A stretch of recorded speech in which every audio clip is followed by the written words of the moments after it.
এটা আমি বলতে চাই আমার নিজের ভাষায়, বঙ্গবন্ধু শেখ মুজিবুর রহমান এমন একটি সন্তান জন্ম দিয়েছে, বিগত 16 বছর মধ্যে মানুষ এমনভাবে অত্যাচার জুলুম নির্যাতন করেছে, আজকে মানুষ তার ক্ষোভের বহিঃপ্রকাশ করতেছে।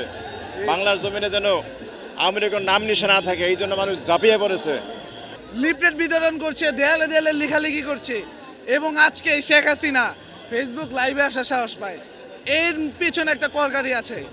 যতক্ষণ পর্যন্ত এই যে রাষ্ট্রপতি, আমাদের যে আওয়ামী লীগের রাষ্ট্রপতি, যে অকেজো রাষ্ট্রপতিটা, এই অকেজো রাষ্ট্রপতিটার কারণে আওয়ামী লীগ সাহস পায়, এই ছাত্রলীগ যুবলীগ তারা এই অপকর্ম করার সাহস পায়।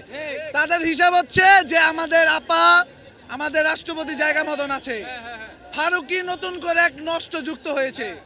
এই রাষ্ট্রপতি আর এই ফারুকির মাঝখানে যদি শেখ হাসিনা এসে খালি চেয়ারে বসতে পারে, তাহলে তারা নতুন করে আবার ফেসিবাদী কায়েম করতে পারবে। আমাদের দেশে 2024 সালে একটি বিপ্লব ঘটেছে। আমাদের পৃথিবীতে ইতিহাসে অনেক বিপ্লবের আমরা সম্পর্কে জানতে পারি।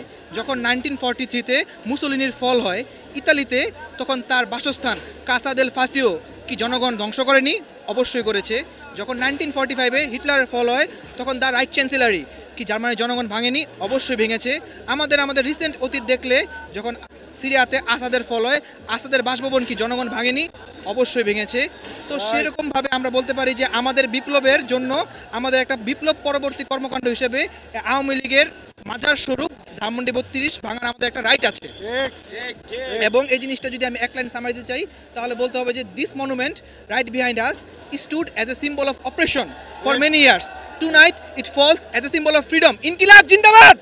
যদি অনুভূতির কথা বলি, আমি গর্বিত যে যেখান থেকে ফ্যাসিবাদের উত্থান হয়েছে, সেখানে আবার ফ্যাসিবাদের কবর দেওয়া হচ্ছে।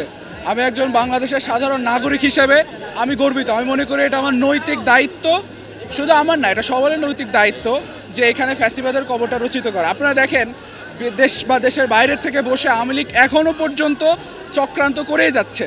তারা কিন্তু চক্রান্ত শেষ থেমে রাখেনি। তো এই যে একটা ঘটনা, এটাকে বলি, এটা দিয়ে আরও বাংলাদেশকে আরও ইউনাইটেড করছে।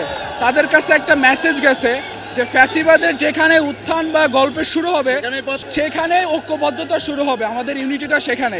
হাজার হাজার ছাত্র জনতাকে যারা হত্যা করেছে, যারা লক্ষ লক্ষ বিপ্লবী ছাত্র জনতাকে আহত করেছে, তারা যদি স্বপ্ন দেখে বাংলাদেশে আবারও রাজনীতি করবে, তারা যদি বিপ্লবীদেরকে রাষ্ট্রদ্রোহী ষড়যন্ত্রকারী কিশোর গ্যাং হিসেবে আখ্যায়িত করে, বিপ্লবীদের কি রিয়াকশন হতে পারে এটা তারা দেখতেছে। আমরা খুব আনন্দ ফিল করছি যে ফেসিবাদ আবার সবাই জেগে উঠেছে প্রতিবাদ করার জন্য। এটা একটা ভালো লক্ষণ। উনি যেভাবে এই জিনিসটা শুরু করেছেন, এটা ওনার উচিত হয়। ওই ফেসিবাদী আবারও প্রকাশ পেল যে উনি আসলে একজন রিয়েল ফেসিবাদ। সেই কারণে ছাত্র জনতার যে এই জেগে ওঠা, সেটা খুব আনন্দের বিষয়।